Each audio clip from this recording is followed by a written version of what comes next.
Hey guys, so we're back to Rain, chapter 10, and the chapter title is Anders Isn't Following the Rules. Now, we know with her Asperger's that definitely rules are a big thing for her. So I'm just curious what's going to happen. On day number 32 with Mrs. Cushel, I finished 2 math worksheets without saying a word about the buzzing that I can hear, which is Mrs. Lieber's cell phone in her purse.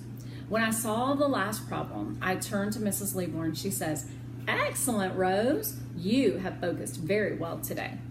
I glance at the clock and see that there are 4 minutes left in math period. "May I play with the pizza game?" I ask. Mrs. Lieber looks at the shelf where the math games are stored.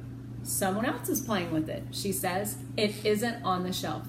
What would you like to do instead?" "Nothing. I'll wait for the pizza game." I always play with the pizza game if I have spare time during math, which Mrs. Lieber knows. I wait patiently at my desk for a few minutes. Then I stand up and I look around the room for the game.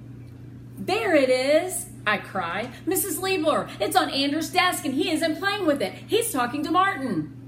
"Calm down," says Mrs. Lieber. "Why don't you ask Anders if you can have a turn now?"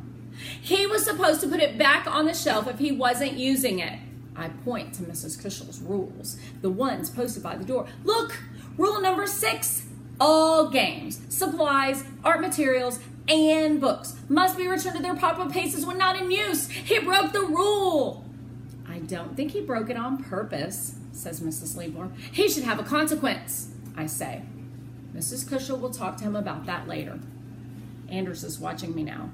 So is most of the class. He holds the pizza game out to me. I don't take it. "It isn't fair," I say to Mrs. Lieber. "I was waiting for the game, and now math is over." "I'm sorry, Rose," says Anders. I pick up my worksheets and dig my nails into them. "Rose, please give those to me," says Mrs. Lieber. I start to cry. "I was waiting patiently." "I know, but don't ruin your worksheets. Give them to me, and then we'll go into the hall so you can calm down." Mrs. Lieber places the worksheets on Mrs. Cushel's desk. Then she leads me to the hallway.